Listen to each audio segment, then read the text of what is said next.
ರಾಜ್ಯದ ಮತದಾರರಿಗೆ 5 ಪ್ರಮುಖ ಬಿಟ್ಟಿ ಬಗೆಗಳ ಘೋಷಣೆಯನ್ನು ಮಾಡೋದ್ರ ಮೂಲಕ ರಾಜ್ಯದಲ್ಲಿ ಮತದಾರರ ಮನವನ್ನ ಗೆದ್ದು ಅಧಿಕಾರಕ್ಕೆ ಬಂದಿದ್ದಂತಹ ಕಾಂಗ್ರೆಸ್ ಸರ್ಕಾರ ಕೊನೆಗೂ ಕೂಡ 5 ಗ್ಯಾರಂಟಿಗಳನ್ನು ಕುಂಟುತ್ತಾ ತೆವಳುತ್ತಾ ಜಾರಿಗೆ ತಂದಿದ್ದನ್ನು ನಾವೆಲ್ಲ ನೋಡಿದ್ದೀವಿ. ಆದರೆ ಈ 5 ಬಗೆಗಳ ಯೋಜನೆಗಳನ್ನು ಜಾರಿಗೆ ತಂದ ರಾಜ್ಯದ ಕಾಂಗ್ರೆಸ್ ಸರ್ಕಾರ ಆರ್ಥಿಕ ದಿವಾಳಿಯತ್ತ ಸಾಗಿರ್ತಕ್ಕಂಥದ್ದು ನಮಗೆಲ್ಲ ಗೊತ್ತೇ ಇದೆ. ಇದೀಗ ಈ ಒಂದು ಉಚಿತ ಯೋಜನೆಗಳಲ್ಲಿ ಮಹತ್ತರವಾದ ಬದಲಾವಣೆಯನ್ನು ತರಬೇಕು ಅಥವಾ ಉಚಿತ ಯೋಜನೆಗಳನ್ನು ನಿಲ್ಲಿಸಬೇಕು ಅಂತಕ್ಕಂಥ ಆಗ್ರಹವನ್ನು ರಾಜ್ಯದ ಕಾಂಗ್ರೆಸ್ ಶಾಸಕರು ಹಾಗೂ ಸಚಿವರು ಮಾಡ್ತಿರ್ತಕ್ಕಂಥ ಈ ಸಂದರ್ಭದಲ್ಲಿ ರಾಜ್ಯದ ಕಾಂಗ್ರೆಸ್ ಇದೀಗ ಆರ್ಥಿಕ ಮಿತವ್ಯಯನ ಸಾಧಿಸಬೇಕು ಅಂತಕ್ಕಂಥ ಒಂದು ನಿರ್ಧಾರಕ್ಕೆ ಬಂದಿದ್ದು, ಈ ತಾನು ಘೋಷಣೆ ಮಾಡಿರ್ತಕ್ಕಂಥ 5 ಉಚಿತ ಭಾಗ್ಯಗಳ ಯೋಜನೆಗಳನ್ನು ಪರಿಷ್ಕರಣೆ ಮಾಡೋದಕ್ಕೆ ಇದೀಗ ಚಿಂತನೆಯನ್ನು ನಡೆಸಿದೆ ಅಂತಕ್ಕಂಥ ಒಂದು ಆಘಾತಕಾರಿ ವರದಿ ಸರ್ಕಾರದ ಮೂಲಗಳಿಂದ ಲಭ್ಯವಾಗ್ತಾ ಇದೆ.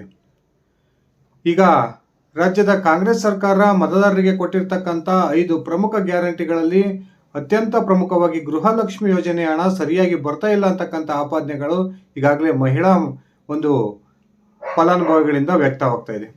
ಇನ್ನೊಂದು ಕಡೆ ಅನ್ನಭಾಗ್ಯ ಯೋಜನೆಗೆ ಸಂಬಂಧಪಟ್ಟಂತೆ 5 kg ಅಕ್ಕಿಯ ಏನು ಹಣವನ್ನು ರಾಜ್ಯ ಸರ್ಕಾರ ಒಂದು ಕಾರ್ಡ್ದಾರರಿಗೆ ಪಾವತಿ ಮಾಡ್ತಾ ಇತ್ತು, ಆ ಒಂದು ಹಣವು ಕೂಡ 3-4 ತಿಂಗಳಿಂದ ಬಂದಿಲ್ಲ ಅಂತಕ್ಕಂಥ ಬಹುದೊಡ್ಡ ಆಪಾದನೆ ಕೂಡ ಕೇಳಿ ಬರ್ತಾ ಇದೆ. ಇದೇ ರೀತಿ 5 ಯೋಜನೆಗಳನ್ನು ಕೂಡ ಸಮರ್ಪಕವಾಗಿ ಜಾರಿಗೆ ತರೋದ್ರಲ್ಲಿ ರಾಜ್ಯದ ಕಾಂಗ್ರೆಸ್ ಸರ್ಕಾರ ಸಂಪೂರ್ಣವಾಗಿ ವಿಫಲವಾಗಿದ್ದು, ಕೆಲವಾರು ಕಾರಣಗಳನ್ನು ಕೊಟ್ಟು ತಿಂಗಳಿಂದ ತಿಂಗಳಿಗೆ ಹಣವನ್ನು ಸಂದಾಯ ಮಾಡೋದನ್ನು ವಿಳಂಬ ಮಾಡ್ತಾ ಇದೆ. ಇದೇ ಸಂದರ್ಭದಲ್ಲಿ ರಾಜ್ಯದ ಆರ್ಥಿಕ ಇಲಾಖೆ ಕಾಂಗ್ರೆಸ್ ಸರ್ಕಾರಕ್ಕೆ ಬಹುದೊಡ್ಡ ಎಚ್ಚರಿಕೆಯನ್ನು ಈ ಮೊದಲೇ ಕೊಟ್ಟಿತ್ತು. ಈ 5 ಗ್ಯಾರಂಟಿ ಯೋಜನೆಗಳನ್ನು ನೀವು ರಾಜ್ಯದಲ್ಲಿ ಜಾರಿಗೆ ತಂದಿದ್ದೇ ಆದರೆ ಅದು ರಾಜ್ಯಕ್ಕೆ ಬಹುದೊಡ್ಡ ಆರ್ಥಿಕ ಹೊರೆಯನ್ನು ಉಂಟು ಮಾಡುತ್ತೆ. ಆ ಮೂಲಕ ರಾಜ್ಯ ಸರ್ಕಾರ ಆರ್ಥಿಕ ದಿವಾಳಿಗೆ ಹಂತಕ್ಕೆ ತಲುಪುತ್ತೆ ಅಂತಕ್ಕಂಥ ಎಚ್ಚರಿಕೆಯನ್ನು ಆರ್ಥಿಕ ಇಲಾಖೆ ಕೊಟ್ಟಿದ್ದಂಥ ಸಂದರ್ಭದಲ್ಲೂ ಕೂಡ ಕೇವಲ ಮತದಾರರ ಮನಸ್ಸನ್ನು ಗೆಲ್ಲಬೇಕು, ನಾವು ಚುನಾವಣಾ ಪೂರ್ವದಲ್ಲಿ ಕೊಟ್ಟಿದ್ದಂತಹ ಭರವಸೆಯನ್ನು ಈಡೇರಿಸಬೇಕು ಅನ್ನೋ ಒಂದೇ ಒಂದು ಉದ್ದೇಶದಿಂದ ರಾಜ್ಯದ ಕಾಂಗ್ರೆಸ್ ಸರ್ಕಾರ 5 ಯೋಜನೆಗಳನ್ನು ಜಾರಿಗೆ ತಂದಿತ್ತು. ಈ ಯೋಜನೆಗಳನ್ನು ಜಾರಿಗೆ ತಂದಂತಹ ಸಂದರ್ಭದಲ್ಲಿಯೇ ರಾಜ್ಯದ ಮತದಾರರಲ್ಲಿ ಒಂದು ಮಾತಿತ್ತು, ಕೇವಲ ಈ ಯೋಜನೆಗಳು ಲೋಕಸಭಾ ಚುನಾವಣೆಯವರೆಗೆ ಮಾತ್ರ ಮುಂದುವರಿತವೆ, ಅದಾದ ನಂತರ ಈ ಯೋಜನೆಗಳನ್ನೆಲ್ಲ ಹಂತ ಹಂತವಾಗಿ ರಾಜ್ಯದ ಕಾಂಗ್ರೆಸ್ ಸರ್ಕಾರ ಸ್ಟಾಪ್ ಮಾಡುತ್ತೆ ಅಂತಕ್ಕಂಥ ಮಾತುಗಳನ್ನು ರಾಜ್ಯದ ವಿರೋಧ ಪಕ್ಷ ಹಾಗೂ ಪ್ರಮುಖ ನಾಯಕರು ಹೇಳ್ತಾನೆ ಬಂದಿದ್ರು. ಇದೀಗ ಲೋಕಸಭಾ ಚುನಾವಣೆಯಲ್ಲಿ 28 ಲೋಕಸಭಾ ಕ್ಷೇತ್ರಗಳ ಪೈಕಿ ಕೇವಲ 9 ಲೋಕಸಭಾ ಕ್ಷೇತ್ರಗಳನ್ನು ಯಾವಾಗ ಕಾಂಗ್ರೆಸ್ ಗೆಲ್ತೋ ಅದಾದ ನಂತರ ಕಾಂಗ್ರೆಸ್ನ ಪ್ರಮುಖ ಸಚಿವರು ಹಾಗೂ ಶಾಸಕರೇ ಈ ಒಂದು ಉಚಿತ ಭಾಗ್ಯಗಳ ಯೋಜನೆಯಲ್ಲಿ ಒಂದು ಮಹತ್ತರವಾದ ಒಂದು ಬದಲಾವಣೆಯನ್ನು ತರಬೇಕು, ಅರ್ಹ ಫಲಾನುಭವಿಗಳಿಗಷ್ಟೇ ಈ ಯೋಜನೆಗಳ ಒಂದು ಅನುಕೂಲವನ್ನು ಮಾಡಿಕೊಡ್ಬೇಕು ಅಂತಕ್ಕಂಥ ಆಗ್ರಹವನ್ನು ಮಾಡಿದರು. ಇನ್ನೂ ಕೆಲವು ಕಾಂಗ್ರೆಸ್ ನಾಯಕರಂತೂ ಈ ಯೋಜನೆಗಳನ್ನೇ ಸಂಪೂರ್ಣವಾಗಿ ಸ್ಟಾಪ್ ಮಾಡಬೇಕು, ಆ ಮೂಲಕ ಆ ಯೋಜನೆಗಳಿಂದ ಉಳಿತಕ್ಕಂಥ ಹಣವನ್ನು ರಾಜ್ಯದ ಅಭಿವೃದ್ಧಿಗೆ ಬಳಸ್ಕೊಳ್ಬೇಕು ಅಂತಕ್ಕಂಥ ಆಗ್ರಹವನ್ನು ಮಾಡ್ತಾ ಬಂದಿದ್ದರು.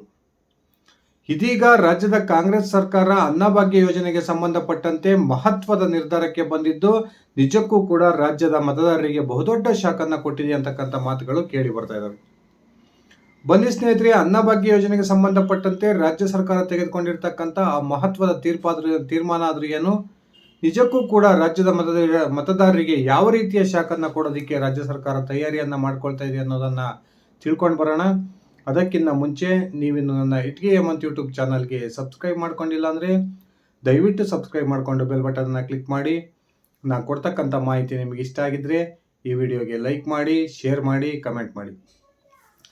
ಸ್ನೇಹಿತರೆ, 5 ಗ್ಯಾರಂಟಿ ಯೋಜನೆಗಳನ್ನು ಜಾರಿಗೆ ತಂದಂತಹ ರಾಜ್ಯದ ಕಾಂಗ್ರೆಸ್ ಸರ್ಕಾರಕ್ಕೆ ಆರ್ಥಿಕ ಇಲಾಖೆ ಒಂದು ಪ್ರಮುಖವಾದ ಸಂದೇಶವನ್ನು ರವಾನಿಸೋದ್ರ ಮೂಲಕ ಈ ಒಂದು ಗ್ಯಾರಂಟಿ ಭಾಗ್ಯಗಳ ಯೋಜನೆಯ ಒಂದು ಫಲಾನುಭವಿಗಳ ಪಟ್ಟಿಯನ್ನು ನೀವು ಪರಿಷ್ಕರಿಸದೆ ಹೋದರೆ ರಾಜ್ಯದ ಸರ್ಕಾರಕ್ಕೆ ಬಹುದೊಡ್ಡ ಆರ್ಥಿಕ ಹೊರೆಯಾಗುತ್ತೆ, ಆ ಮೂಲಕ ರಾಜ್ಯ ಸರ್ಕಾರ ಆರ್ಥಿಕ ದಿವಾಳಿಯತ್ತ ಸಾಗುತ್ತೆ ಅಂತಕ್ಕಂಥ ಎಚ್ಚರಿಕೆಯನ್ನು ಕೊಟ್ಟಿತ್ತು.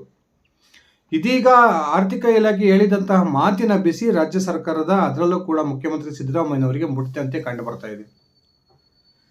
ರಾಜ್ಯ ಕಾಂಗ್ರೆಸ್ ಸರ್ಕಾರ ಅಸ್ತಿತ್ವಕ್ಕೆ ಬಂದು 1.5 ವರ್ಷ ಕಳೆದರೂ ಕೂಡ ಕಾಂಗ್ರೆಸ್ ಶಾಸಕರ ಕ್ಷೇತ್ರಗಳಿಗೆ ಯಾವುದೇ ಒಂದು ಅಭಿವೃದ್ಧಿಗೆ ಅನುದಾನವನ್ನು ಕೊಡದೇ ಇರತಕ್ಕಂಥದ್ದು ಒಂದು ಶಾಸಕರಲ್ಲಿ ಬಹುದೊಡ್ಡ ಅಸಮಾಧಾನಕ್ಕೆ ಕಾರಣ ಆಗಿದೆ. ಬಹಿರಂಗವಾಗಿಯೇ ಕಾಂಗ್ರೆಸ್ನ ಪ್ರಮುಖ ಶಾಸಕರೇ ಈ ಒಂದು ಉಚಿತ ಯೋಜನೆಗಳ ವಿರುದ್ಧ ಗುಡುಕ್ತಾ ಇರೋದನ್ನು ನಾವೆಲ್ಲ ನೋಡಿದ್ದೀವಿ. ಉಚಿತ ಭಾಗ್ಯಗಳನ್ನು ಸ್ಟಾಪ್ ಮಾಡಬೇಕು, ಆ ಮೂಲಕ ನಮ್ಮ ಕ್ಷೇತ್ರದ ಅಭಿವೃದ್ಧಿಗೆ ಅನುದಾನವನ್ನು ಕೊಡಬೇಕು ಅನ್ನುವ ಹೇಳಿಕೆಗಳನ್ನು ಕಾಂಗ್ರೆಸ್ನ ಪ್ರಮುಖ ಸಚಿವರು ಹಾಗೂ ಶಾಸಕರೇ ಬಹಿರಂಗವಾಗಿ ಹೇಳಿಕೆಯನ್ನು ಕೊಡೋದ್ರ ಮೂಲಕ ಸಿದ್ದರಾಮಯ್ಯರಿಗೆ ಒಂದು ರೀತಿಯ ಮುಜುಗರವನ್ನು ತಂದಿಟ್ಟಿದ್ರು. ಲೋಕಸಭಾ ಚುನಾವಣೆ ಮುಗಿದ ನಂತರ ರಾಜ್ಯದಲ್ಲಿ ಬಹುತೇಕ ಈ ಗ್ಯಾರಂಟಿ ಯೋಜನೆಗಳು ಸ್ಟಾಪ್ ಆಗ್ತವೆ ಅಂತಕ್ಕಂಥ ಚರ್ಚೆಗಳು ನಡೀತಿದ್ದಂತಹ ಸಂದರ್ಭದಲ್ಲಿ ರಾಜ್ಯದ ಮುಖ್ಯಮಂತ್ರಿ ಹಾಗೂ ಉಪಮುಖ್ಯಮಂತ್ರಿಗಳು ಒಂದು ಕ್ಲಾರಿಫಿಕೇಶನ್ ಅನ್ನು ಕೊಟ್ಟು, ನಮ್ಮ ಸರ್ಕಾರ ಅಸ್ತಿತ್ವದಲ್ಲಿ ಇರೋವರೆಗೂ ಕೂಡ ಯಾವುದೇ ಕಾರಣಕ್ಕೂ ಈ 5 ಯೋಜನೆಗಳನ್ನ ನಾವು ನಿಲ್ಲಿಸೋಲ್ಲ ಅಂತಕ್ಕಂಥ ಮಾತನ್ನ ಹೇಳಿದ್ರು.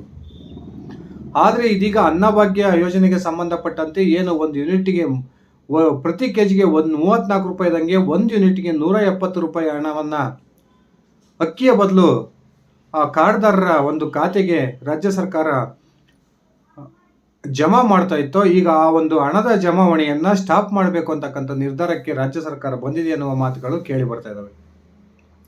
ಚುನಾವಣಾ ಪೂರ್ವದಲ್ಲಿ ಕಾಂಗ್ರೆಸ್ ನಾಯಕರು ತಮ್ಮ ಚುನಾವಣಾ ರ್ಯಾಲಿಗಳಲ್ಲಿ ಒಂದು ಘೋಷಣೆಯನ್ನ ಮಾಡಿದ್ರು. ನಾವು 10 kg ಉಚಿತ ಅಕ್ಕಿಯನ್ನ ರಾಜ್ಯದ BPL ಕಾರ್ಡ್ದಾರರಿಗೆ ಕೊಡ್ತೀವಿ ಅಂತಕ್ಕಂಥ ಮಾತನ್ನ ಹೇಳಿದ್ರು. ಅದಾದ ನಂತರ ಕೇಂದ್ರ ಸರ್ಕಾರ ಕೊಡ್ತಕ್ಕಂಥ 5 kg ಅಕ್ಕಿ ಅಷ್ಟೇ ನಮ್ಮ BPL ಕಾರ್ಡ್ದಾರರಿಗೆ ಕೊಟ್ಟಿದ್ದಂತಹ ರಾಜ್ಯ ಸರ್ಕಾರ ಸಂಪೂರ್ಣವಾಗಿ ಕೇಂದ್ರ ಸರ್ಕಾರದ ಕಡೆಗೆ ಬಟ್ ಮಾಡಿ, ಕೇಂದ್ರ ಸರ್ಕಾರ ನಮಗೆ ಸಹಕಾರವನ್ನು ಕೊಡ್ತಾ ಇಲ್ಲ, ನಾವು 34 ರೂಪಾಯಿ ದುಡ್ಡು ಕೊಡ್ತೀವಿ ಅಂದ್ರೂ ಕೂಡ ಅಕ್ಕಿಯನ್ನ ಸರಬರಾಜು ಮಾಡೋಕ್ಕೆ ಹಿಂದೆ ಮುಂದೆ ನೋಡ್ತಾ ಇದೆ, ರಾಜಕೀಯ ದ್ವೇಷ ಮಾಡ್ತಾ ಇದೆ ಅನ್ನುವ ಮಾತನ್ನ ರಾಜ್ಯದ ಕಾಂಗ್ರೆಸ್ ನಾಯಕರು ಹೇಳ್ತಾ ಬಂದಿದ್ರು. ಆದರೆ ಇದೀಗ ಕೇಂದ್ರ ಸಚಿವರು ರಾಜ್ಯದ ಕಾಂಗ್ರೆಸ್ ಸರ್ಕಾರಕ್ಕೆ ಒಂದು ಪ್ರಮುಖ ಸಂದೇಶವನ್ನು ರವಾನಿಸಿದರೆ, ನಾವು 34 ರೂಪಾಯಿ ಬೇಡ, ಕೇವಲ 28 ರೂಪಾಯಿಯಷ್ಟು ಹಣವನ್ನು ಪಡೆದು ಪ್ರತಿ ಕೆಜಿ ಅಕ್ಕಿಗೆ 28 ರೂಪಾಯಿಗೆ ಹಣಕ್ಕೆ ನಾವು ಅಕ್ಕಿಯನ್ನು ಕೊಡ್ತೀವಿ, ನಿಮಗೆ ತಗೊಳ್ತಕ್ಕಂಥ ಅದನ್ನ ಕೊಂಡ್ಕೊಳ್ತಕ್ಕಂಥ ಶಕ್ತಿ ಇದ್ರೆ ಕೊಂಡ್ಕೊಳ್ಳಿ ಅಂತಕ್ಕಂಥ ಮಾತನ್ನ ಪ್ರಹ್ಲಾದ್ ಜೋಶಿ ಅವರು ಈ ಮೊನ್ನೆ ತಾನೇ ಹೇಳಿದ್ದನ್ನು ನಾವು ನೋಡಿದ್ದೀವಿ. ಕೇಂದ್ರ ಸರ್ಕಾರ ಇದೀಗ ಕೇಂದ್ರ ಸರ್ಕಾರದ ಕಡೆ ದಾಸ್ತಾನಿದೆ, ಆ ಕಾರಣಕ್ಕೆ ಪ್ರತಿ ರಾಜ್ಯಗಳಿಗೂ ಕೂಡ ನಾವು ಅಕ್ಕಿಯನ್ನು ಸರಬರಾಜು ಮಾಡ್ತೀವಿ, ನೀವು ಬೇಕಿದ್ರೆ 28 ರೂಪಾಯಿ ಪರ್ ಕೆಜಿಗೆ ಕೊಟ್ಟು ಕೊಂಡ್ಕೊಳ್ಬೋದು ಅಂತಕ್ಕಂಥ ಒಂದು ಸಂದೇಶವನ್ನು ಇದೀಗ ರಾಜ್ಯ ಸರ್ಕಾರಕ್ಕೆ ಕಳಿಸಿದ್ರು ಸಹ ರಾಜ್ಯ ಸರ್ಕಾರ 28 ರೂಪಾಯಿ ಕೊಟ್ಟು ಸಹ ಅಕ್ಕಿಯನ್ನು ಕೊಂಡ್ಕೊಳ್ತಕ್ಕಂಥ ಪರಿಸ್ಥಿತಿಯಲ್ಲಿ ಇಲ್ಲ ಅನ್ನುವ ಮಾಹಿತಿಗಳು ಬರ್ತಾ ಇದ್ದಾವೆ. ಅದೇ ಕಾರಣಕ್ಕೆ ಇದೀಗ ಅನ್ನಭಾಗ್ಯ ಯೋಜನೆಯ 170 ರೂಪಾಯಿ ಏನು ಪ್ರತಿ ಯೂನಿಟ್ಗೆ ಆಗ್ತಾ ಇತ್ತು ರಾಜ್ಯ ಸರ್ಕಾರ, ಆ ಒಂದು ಯೋಜನೆಯನ್ನು ಸ್ಟಾಪ್ ಮಾಡಿ ಅದಕ್ಕೆ ಬದಲಾಗಿ ಇಡೀ ಕುಟುಂಬಕ್ಕೆ ಒಂದು ರೇಷನ್ ಕಿಟ್ ಅನ್ನು ಕೊಡ್ತಕ್ಕಂಥ ತೀರ್ಮಾನವನ್ನು ರಾಜ್ಯದ ಕಾಂಗ್ರೆಸ್ ಸರ್ಕಾರ ಮಾಡಿಕೊಂಡಿದೆ ಎನ್ನುವ ಮಾತುಗಳು ಇದೀಗ ಸರ್ಕಾರದ ಮೂಲಗಳಿಂದ ಕೇಳಿ ಬರ್ತಾ ಇದ್ದಾವೆ. ಈ ರೇಷನ್ ಕಿಟ್ಗಳಲ್ಲಿ ಎಣ್ಣೆ ಇರ್ಬೋದು, ಬೇಳೆ ಇರ್ಬೋದು, ಉಪ್ಪು, ಸೋಪು ಈ ಥರದ ವಸ್ತುಗಳನ್ನು ಕೊಡಬೇಕು ಅಂತಕ್ಕಂಥ ತೀರ್ಮಾನವನ್ನು ಮಾಡಿ ಸರಿಸುಮಾರು ಅನ್ನಭಾಗ್ಯ ಯೋಜನೆಯ ಏನು ಪ್ರತಿ ಯೂನಿಟ್ಗೆ 170 ರೂಪಾಯಿ ಆಗ್ತಿದ್ರು, ಈ ಒಂದು ಆಹಾರ ಕಿಟ್ಟನ್ನು ಕೊಟ್ಟಿದ್ದಾರೆ ಅದು ಅನ್ನಭಾಗ್ಯ ಯೋಜನೆಗೆ ವ್ಯಯವಾಗ್ತಕ್ಕಂಥ ಹಣದಲ್ಲಿ ಸರಿಸುಮಾರು 15% ಉಳಿತಾಯ ಆಗುತ್ತೆ ಅಂತಕ್ಕಂಥ ಮಾತುಗಳು ಇದೀಗ ಕೇಳಿ ಬರ್ತಾ ಇದ್ದಾವೆ.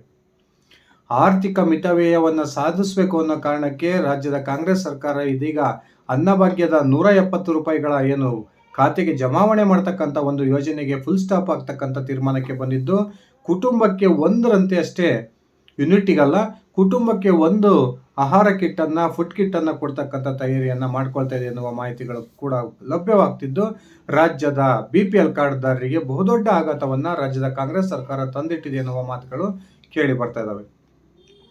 ಸ್ನೇಹಿತರೆ, ನಿಮ್ಮ ಅಭಿಪ್ರಾಯದ ಪ್ರಕಾರ ಅನ್ನಭಾಗ್ಯ ಯೋಜನೆಯಲ್ಲಿ ಈ ಮಹತ್ತರ ಬದಲಾವಣೆಯನ್ನು ಮಾಡಲು ಹೊರಟಿರ್ತಕ್ಕಂಥ ಕಾಂಗ್ರೆಸ್ ಸರ್ಕಾರದ ಕುರಿತು ನಿಮ್ಮ ವೈಯಕ್ತಿಕ ಅಭಿಪ್ರಾಯ ಏನಿದೆ ದಯವಿಟ್ಟು ಕಮೆಂಟ್ ಮಾಡಿ. ಇದಿಷ್ಟಾಗಿತ್ತು ನನ್ನ ಇವತ್ತಿನ ಈ ವಿಡಿಯೋ. ನಾನು ಕೊಟ್ಟಿರ್ತಕ್ಕಂಥ ಮಾಹಿತಿ ನಿಮಗೆ ಇಷ್ಟ ಆಗಿದ್ದರೆ ಈ ವಿಡಿಯೋಗೆ ಲೈಕ್ ಮಾಡಿ, ಶೇರ್ ಮಾಡಿ, ಕಮೆಂಟ್ ಮಾಡಿ. ನೀವು ನನ್ನ ಇಟ್ಗೆ ಹೇಮಂತ್ ಯೂಟ್ಯೂಬ್ ಚಾನಲ್ಗೆ ಸಬ್ಸ್ಕ್ರೈಬ್ ಮಾಡ್ಕೊಂಡಿಲ್ಲ ಅಂದರೆ ದಯವಿಟ್ಟು ಸಬ್ಸ್ಕ್ರೈಬ್ ಮಾಡಿಕೊಂಡು ಬೆಲ್ ಬಟನ್ನ ಕ್ಲಿಕ್ ಮಾಡಿ. ಧನ್ಯವಾದಗಳು.